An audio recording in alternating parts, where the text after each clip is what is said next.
अच्छा बाबूजी,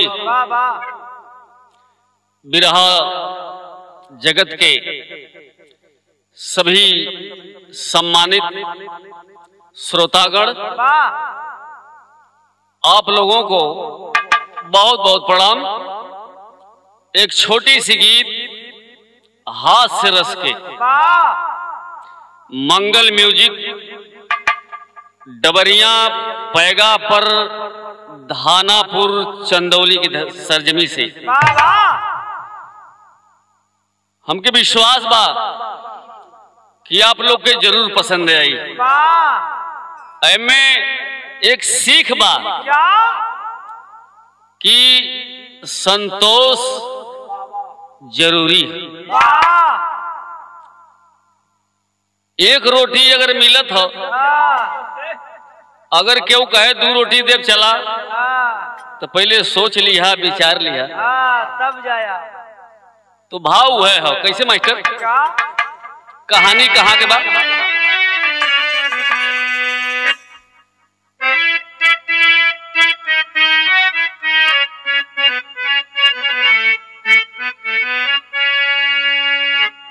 अरे राजापुर गौआ, राजापुर गौआ जौनपुर जिलावा में बलई मिसिर के बसे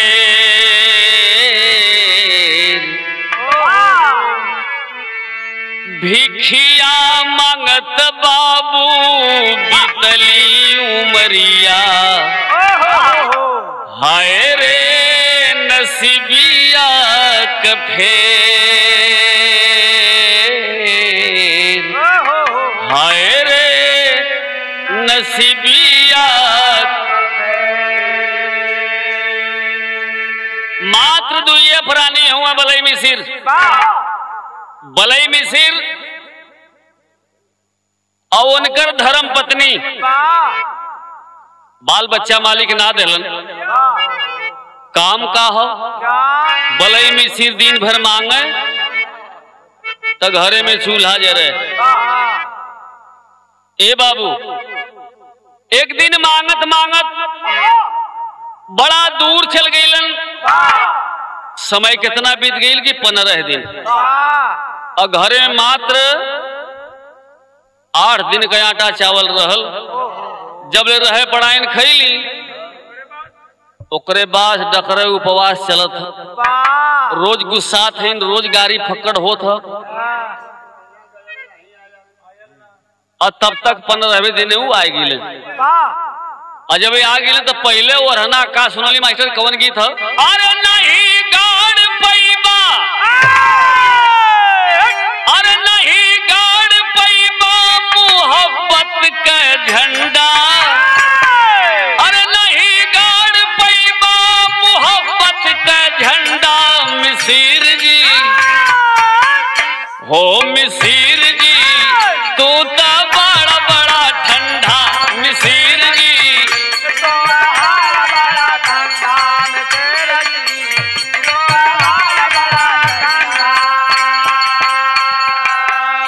लेकिन भाव का हो? पढ़ाइन और रहना दहली का। अरे 3 दिन का भूखल अब नहीं खे रहा था। मिसिर जी हो, मिसिर जी घर में चाउर ना आटा। मिसिर जी घर में चाउर ना आटा।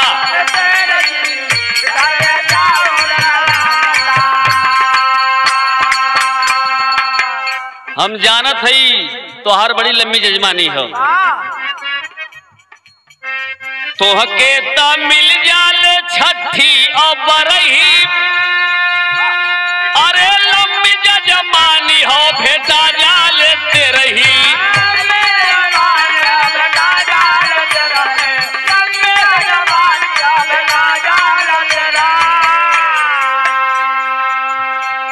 हमार का हाल है? अरे चूल्हा में देवकी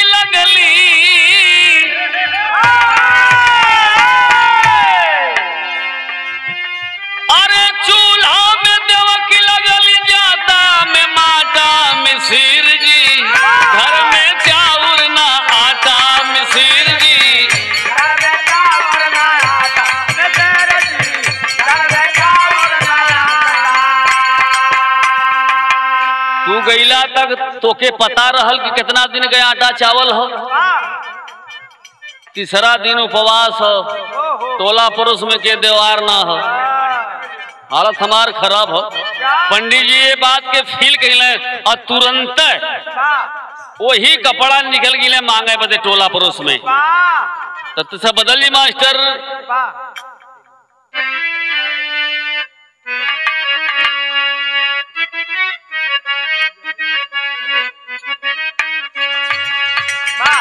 ए भैया भाव सुना कि मांग चलल पाड़े बाबा परल जब फाका।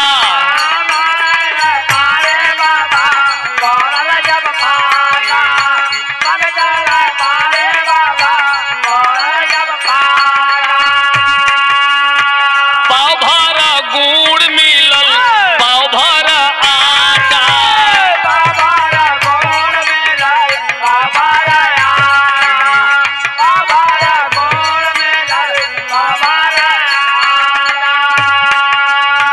पवली पड़ाइल सुगर मोकावा, पवली पड़ाइल सुगर मोकावा। तो बनाई दे गुड़ में गरम ठोकावा।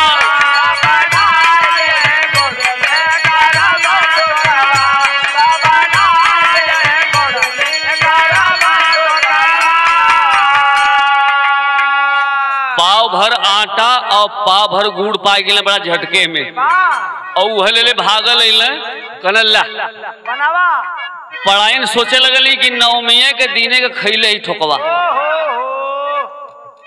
बनाए दे। अब बनल और ठोकवा बनल कहते संजोग देखा। अरे लगली बनावे बनल ठोकवा 5 ठे। खाला ये पाड़े बाबा कहे लगली नाच के।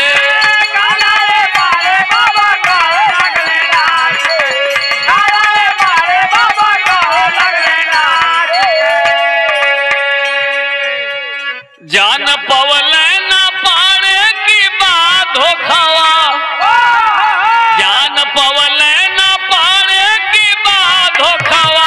हो बनाए दे गुड़ में गरम ठोकवा।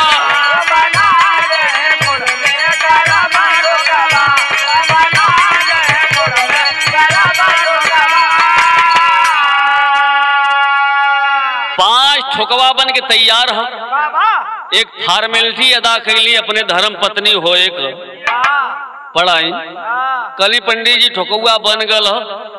एकाख्य अगर मन करत से पहुंचा दे। पाड़े बाबा कहलन कि जी बतावा कई ठे बनल हो। कह 5 ठे तैयार है। तो कहल 3 ठे दे दा। ये बदे की मंगले है दोपहरिया में घूम घूम पढ़ाइन कहली कि 3 ठे उपास हमार भयल है और तोके चाहत 3 ठे। खबरदार अगर मिलबो करीब तो तोके 2 ठे मिली, हम 3 ठे ले। पढ़ाइन कले पाड़े कल खबरदार अगर ठोकवा बटाई तो हमें 3 ठे चाहिए, तू 2 ठे लिहा। लालच दिखाइए हो असंतोष। हे बाबू घरे में का झगड़ा धीरे धीरे धीरे धीरे बहरे आ गई। टोला पड़ोस जुट गल, ओकरे बाद गांव जुट गल। लेकिन दोनों जने का झगड़ा तैयार ना हो क्यों समझावे वाला भी अगर बीच में आयल तो पढ़ाइन कली खबरदार ये हमारे घरे का मैटर हो आपन देखा। कुल कलरे पाड़े बात तो वही समझ जा। कला हमारे बारे में तो तू बोलबे मत करा। ए बदे कि तू बात पूरा जानत मंगले है, दोपहरिया भर मंगले है, हमार हक बनला। परेशान होके लोग जाए लगलन कि जे मनबे जब ना करी है तो का मतलब हो। पढ़ाइन कहले कि खैबा के हम चालू करी खाए। पाड़े कहले सुना अब वही ते गांव घर जुटल हन, एकरे बदे अगर पीएससी आई, थाना पुलिस आई, ओकरे बाद हम न मानब। एक बात और सुन ला, एकरे बदे अगर कोर्ट कचहरी तक जाए के होई तब वो ही पाड़े अपन कदम पीछे कहलन का कहलन की अरे राम मुकदमा चल के ठोकवा पर होई। ए बाबू बिरहा सुने वाला भैया लोग बड़ा बड़ा मुकदमा सुन ले होबा लोग, लेकिन पाड़े का कहलन मुकदमा चल के ठोकवा पर होई। अरे लगी इल्जाम पड़ा इन देहलू काहे चकमा, अरे हो चकमा, अरे हो चकमा। तो पाड़े मांग बार बार पढ़ाई नहीं नकार, तो के दुई अठे देब हम 3 ले बना। गईले पाड़े गुस्सी आयल हले मुंगरी उठाए, तोहरे मुहे में से ठोकावा के छीन ले बना। होए लगल मारा मारी देली पढ़ाई नगारी, तोहर दाढ़ी और बार आज गिन ले बना। पारे उठल झटक के आज मरब पटक के फिर झोटवा का बार आज पीन ले बना।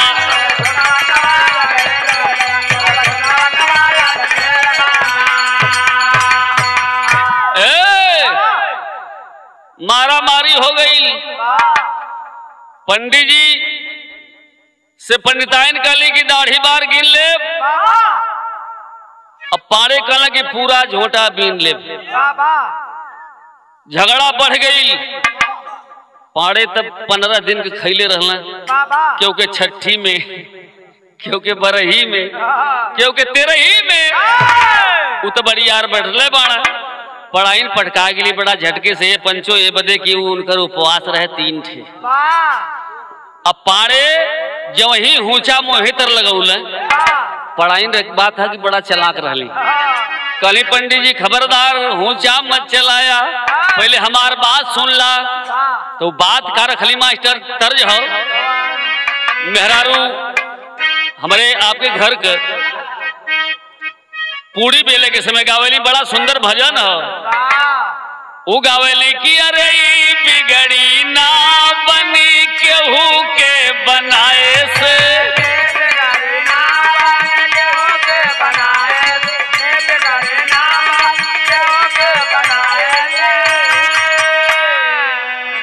जवन मंगिया में अरे सिंदूर नहीं है, ऊ मंगिया ना बनी रंगवा लगाए। लेकिन यहाँ जब पढ़ाई पटकायल है तो का कहली कि अरे झगड़ा ना मिटी मरले गरियवले।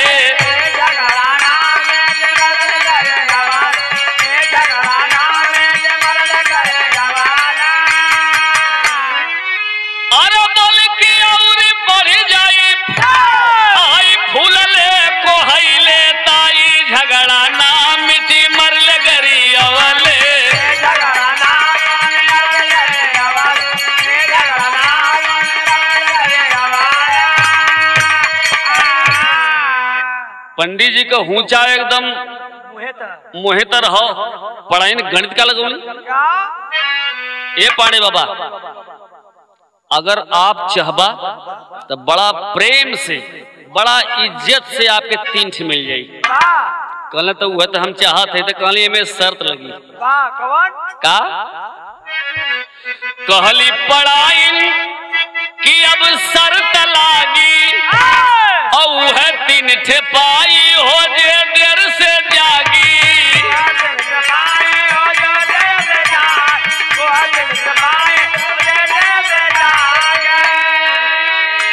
अरे चढ़ गई न पाड़े, अरे भैया चढ़ गई न पाड़े, पढ़ाई के चढ़ावले ताई झगड़ा ना मिटी मरले गरियावले।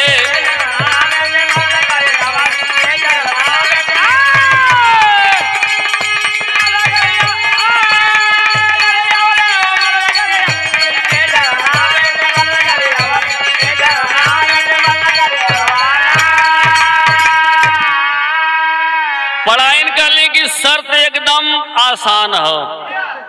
जे देर से उठी जे देर से जागी वो 3 ठेले ले।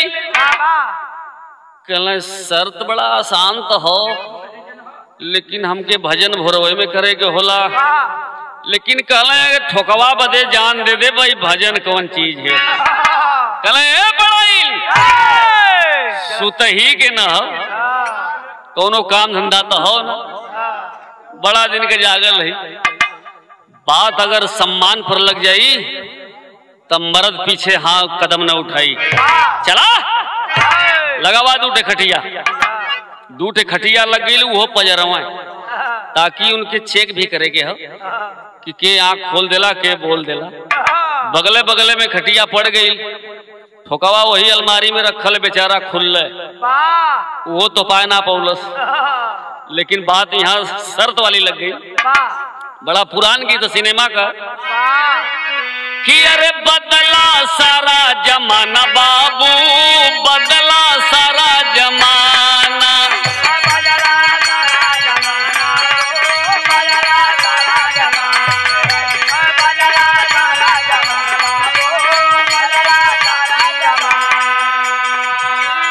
कुछ लोगों का धंधा हुआ है,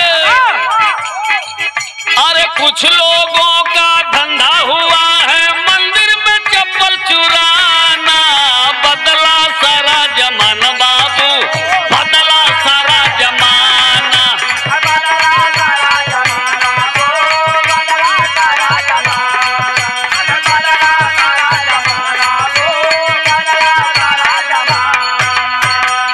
लेकिन भाव का हो कि सुतले दोनों परानी बाबू, सुतले दोनों परानी।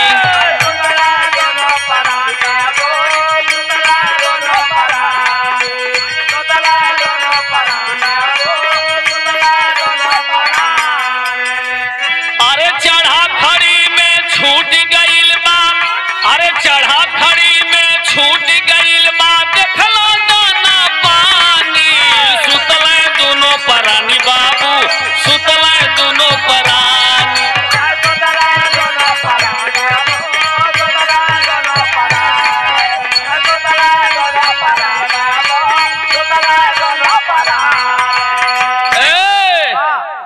रात बीत गई, दिने का झगड़ा दिन तो बीतबे गल आधा, रात पूरा बीत गई, फिर दिन आयल वो बीत गल, फिर रात आयल। अब देह दुखात है, न ऊंघाई है न चैन है। लेकिन पहले बोली के जे बोली ते हार जाई, हालत ही खराब हो।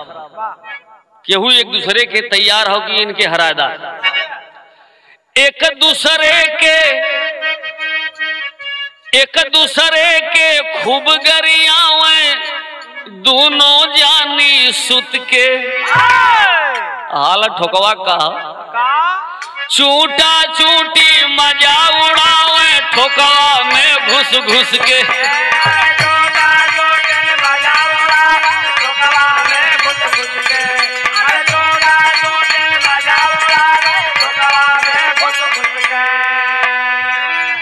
अरे मचल बहल्ला टोला महल्ला, मचल बहल्ला टोला महल्ला, भइल कवन परेशानी।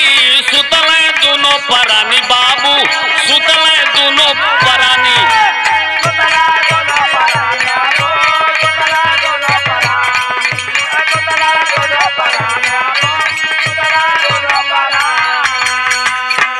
है आखिर जब चौथका दिन आ गए तो गांव वालन के शंका भइल कि पंडित जी भोरही में भजन करत रहल, पढ़ाइन सब रही उठ के तनि से भैया तैसा नमक दे दिया, तैसे तेल दे दिया, तैसे जोरन दे दिया। जोरन मांगत मांगत काम बोरन का होत रहल। आई दोनों परनिया गईल है, कहा केवड़ियो बहरे से ना बंद है, अंदर से बंद है।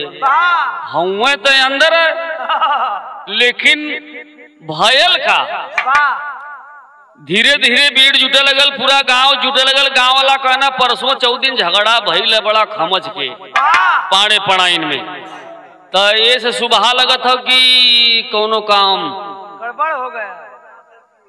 प्रधान बेचारा बलाय के अइले। प्रधान जी कलन का होई पंच आप लोग बतावा। कहले प्रधान जी जवन चाह तू तो आप करा।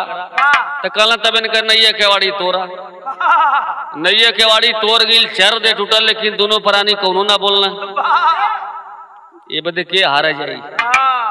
बात सम्मान पर लगल है ना। केवाड़ी तोड़ गई। अब पहुंचलन पजरे प्रधान जी पढ़ाइन के हर पलट के देखल। कल इनकर तो काम पाड़े के नहू के हर से उल्टल है, वो हर से उल्टल है, हो ना बोलना है। नदायल बड़ा ससियो रोक ले पपवा को।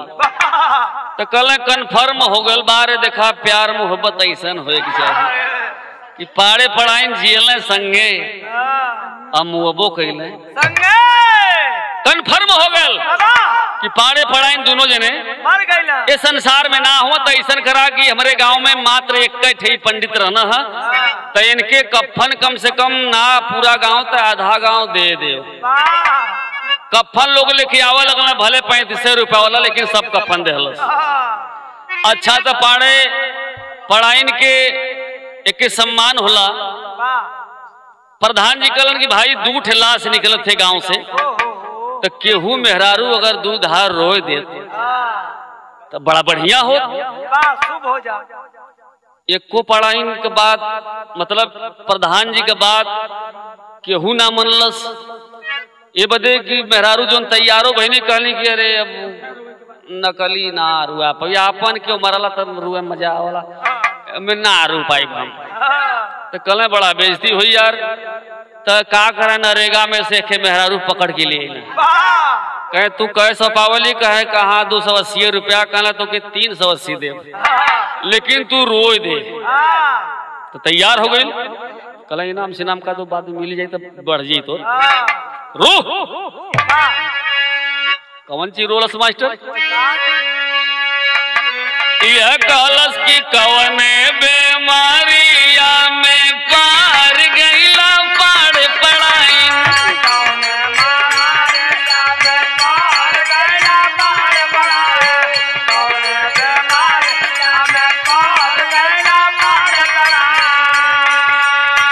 कहरम ना कूथब कैसे मार गईला पाड़ पढ़ाई, मार गईला पाड़ पढ़ाई। कवने बेमारिया में पार गईला पाड़ पढ़ाई।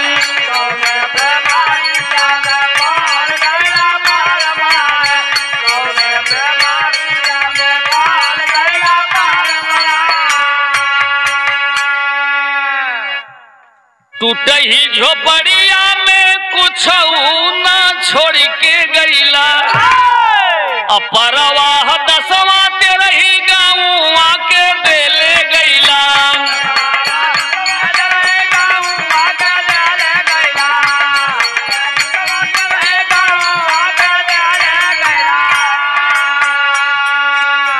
जिया तो तू चरला मुआ तो 4 गईला पाड़ पढ़ाइन, 4 गईला पाड़ पढ़ाइन।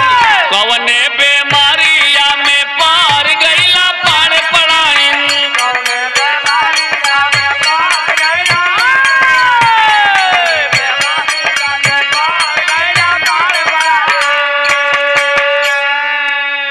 तीन 380 ना 580 पाई गई।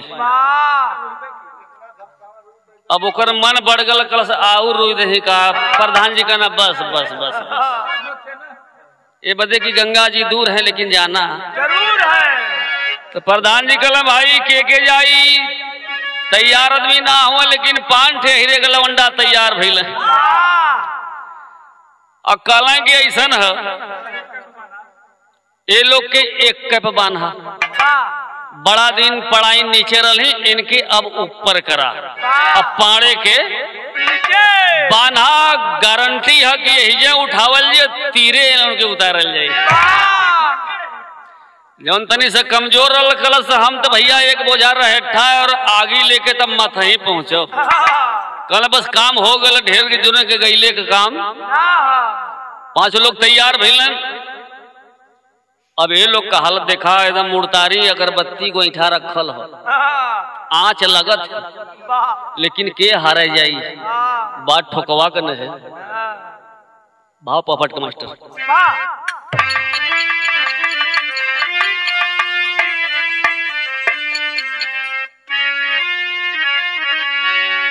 अरे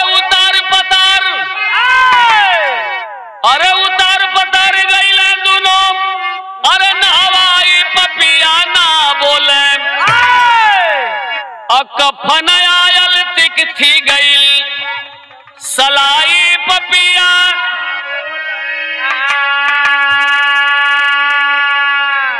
पारे सोचे कि पढ़ाई अब बोल दी है हो अब पढ़ाई के बा विश्वास कि पारे अपन मुंह खोल दी। अरे गतर गतर दुनो गईला गठियाई पपिया ना बोले चार जने मिल कंधा लिए ताई पपिया ना बोले।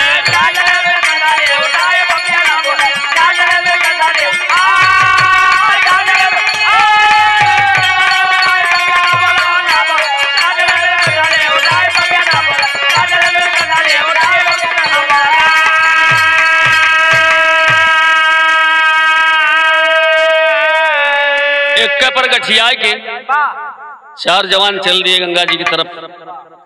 भावा हक मास्टर कि जवन लो भावा में पड़ के जवन लो भावा में पड़ के अरे धर्म नसाई हो जाला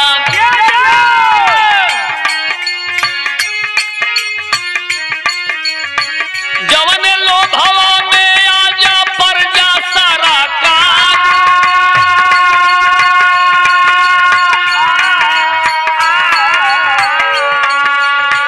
ओही लो भावा में आजा पढ़े पढ़ाई न भइले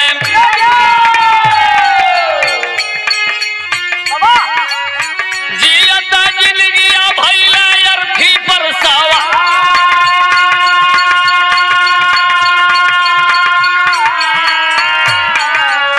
पहुंचल जनाजा जबकि नदिया के तीरवा बाबू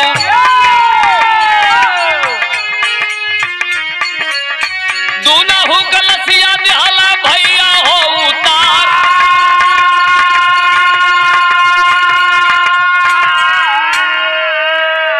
अरे अगिया लगावे वाली आइल अब घरिया अरे अगिया लगावे वाली आइल अब घरिया बारी के रहे ठायक थे भयल तैयार बोला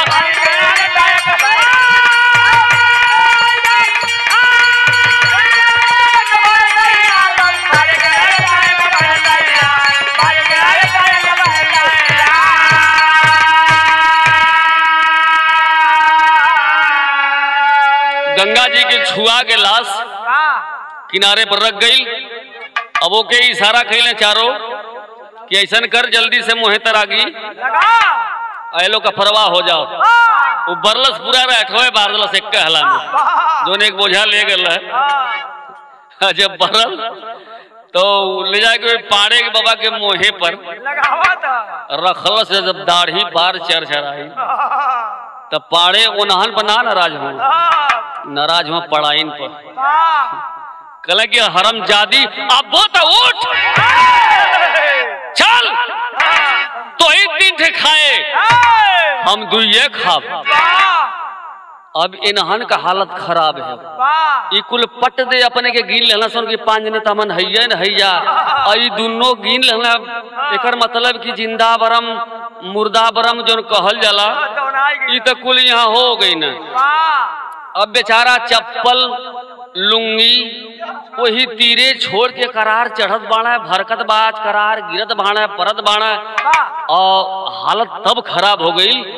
पढ़ाई तब जीत गए नहीं जब पढ़े कहले कि जब वही तीन ठे खाए और दू ठे हम खाब तब पढ़ाई खाली कफनवा हटाए के तकली और जब तकली तो ई कुल करार के ऊपर लौकला लुंगी और चप्पल कुल ही नीचे हो हालत खराब हो।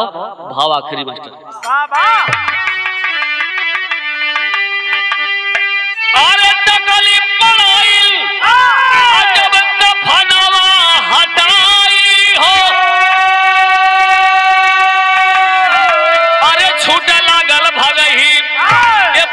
छूटे लागल भागही चारो, ये भैया छूटे लागल भागही पांचो, चलल पराई हो छूटे लागल।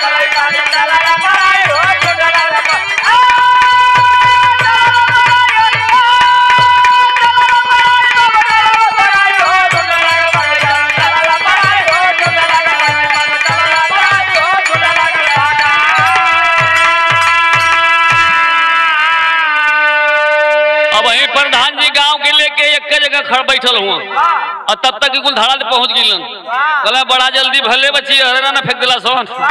कल हालत पहले सुना, वहां जाए के दोनों परगट कहे, परगट मतलब कहे कुल भूत बन गई ना दोनों मर्दवा। ये तो बड़ा गुंजाइश भल क्यों पुरान ना गल कहो क्यों लइका ना गल, नहीं तो फंस जाता है। ए बदे की पांच ठोर हमन के गिन कहला कि तीन ठे तू कहले दू ठे हम कहले। तो रोवे लागल गौवा भइल कवन परेशानी, तबले देखाई गइले दोनों हो परानी।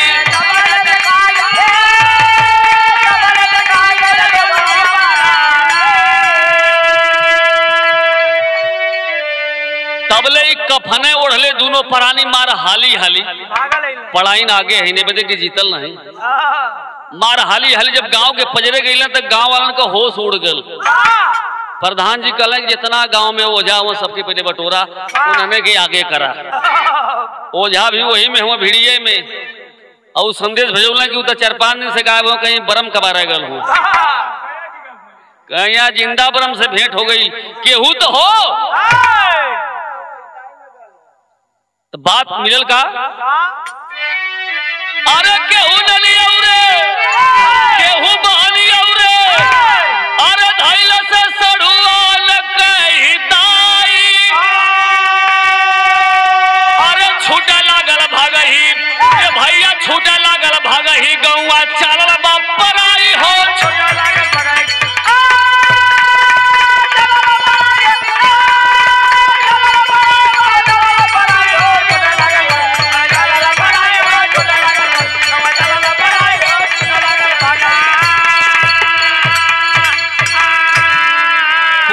खाली हो गए। 2-4 लोगों को लेकर प्रधान जी पहुंचे थाने पर, रिपोर्ट लिखाने लगे कि साहब जल्दी कीजिए नहीं तो गांव मेरा तबाह हो जाएगा। मतलब क्या है, विषय क्या है, क्या बात है? कलन की दूठ है ब्रह्म हो गई ना जिंदा।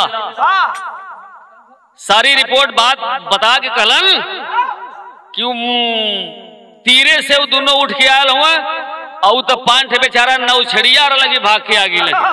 हमारे गांव बड़े खतरे में है साहब। दरोगा जी कल मैं तो भूत प्रेत को नहीं मानता, चलो मैं चलता हूं।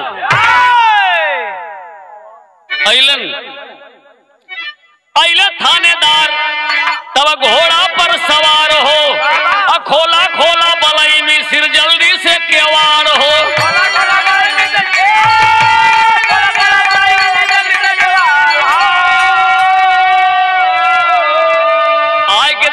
खटखटौले की बलाई में सिर, दरवाजा खोलो मैं जो सुना हूं क्या वो सत्य है? बलाई में सिर कहला कि पता नहीं कौन ही आएगा। ऐसा न पढ़ाइन कि तुहार एक ठे हाउ जौन तो ही खाया हम तुहार न खाब, एक न हो तो ही खा लिया हम न खाब, जाके वाड़ी खोल दा। दरोगा अपने के गिन ललस के हम तो एक है, एक मतलब की रिपोर्ट सही है। अब वो डांक के चढ़गल घोड़ा पर, खूंटा में से छोड़बो ना किलस घोड़ा के, और जब एड़ लगौलस तो घोड़ा डांकल तो खूंटा कबर गल। अब भागे लगल रेस में और घोड़वा जब भागे तो खूंटवा जो न फंस फंस के जी दरोगा जी के पिछिया पर लगे। भाव का अरे भागे थानेदार ओले खूंटवा से पिटाई, अरे छूटा लागल भागही दरोगा चलल पराई हो, छूटा लागल।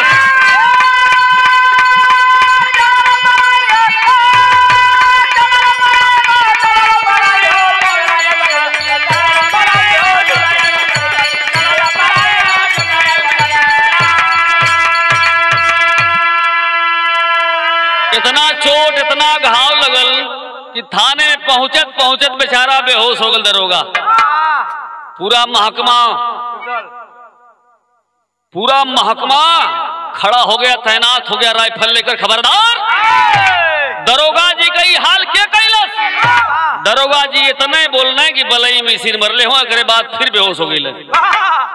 अबे हर पाड़े कहलन पढ़ाइन से कि ये पढ़ाइन ई तो पुलिस आयल है, अब हम लगत है IPSC। ऐसे पहले चला वहां पहले हाजिर हो जा, हालत खराब हो जाए। तो दोनों फराने पहुंचल, हरी बेहोश हुआ, गेट पर पहुंचल। कहल सर अंदर आवल चाहत है जा। कहले आप हो कौन? कहे बलई मिसिर। खबरदार, गेट से बाहर, तुम प्रेत हो, तुम ब्रह्म हो। कहे ब्रह्म ना, आप लोग के ब्रह्म है। कल दरोगा का हाल क्या कैले है? कहे अब तो वो है न जनी है। कहे 3 बाल्टी पानी फेंक गल, अभी तक होश ना आयल है। कहला तनी एक बार गर्म पानी फेंका लो, तब हमसे बात हो। भाई हम मरल ही ना बाणी। फिर 1 बाल्टी पानी फेंकल। दरोगा जी कनकना के उठलन। कहलन का पूछल चाहत हुआ? हमारा हालत खराब है, हम कहीं भर्ती करावा। कहे बलई में से दोनों प्राणी आल हो, फिर बेहोश हो गई। कहले अब का करे आल हुआ? अब जो जान बचल वो ले ली है। कहला नहीं नहीं नहीं, मतलब ये लोग बोल रहे हैं कि मैं नहीं मारा हूँ। तो कहे आखिर हमारे पीठी पे के मारत रहे? बलई मिश्र कहले दरोगा जी हमन एक डंडा ना छोले जा, हम तो यह कहली कि जा एक कट है पढ़ाई केवाड़ी खोल दे, इतने में तू भागल हुआ। तू खूंटा ना छोड़ला घोड़ा के, वह खूंटा तो के पिटले हो, और हमहन कौन मजाल हो दरोगा जी के पिटल जा। तो दरोगा जी कहले हाँ यार, पीछे तो हम ना तकली कि कादो मुँहे पर न मार दे, तो हो सकता है भ्रम हो गया होगा। तब उनके कनकना के खड़ा भइल। कहला मतलब कि प्रेत हमके मना मरले हो।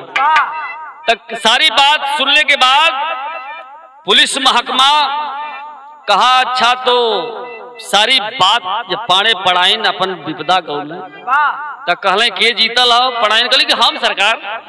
कहे तू कह ठे पौले हो? कहे हम 3 ठे, पाड़े 2 ठे।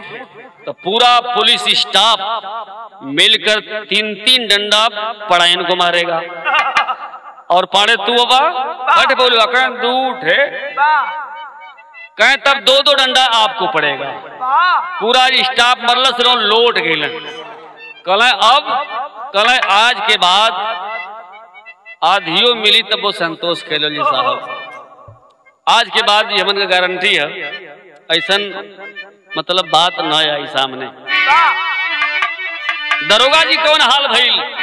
हाल तो हमहन के बड़ी बेहाल भइल।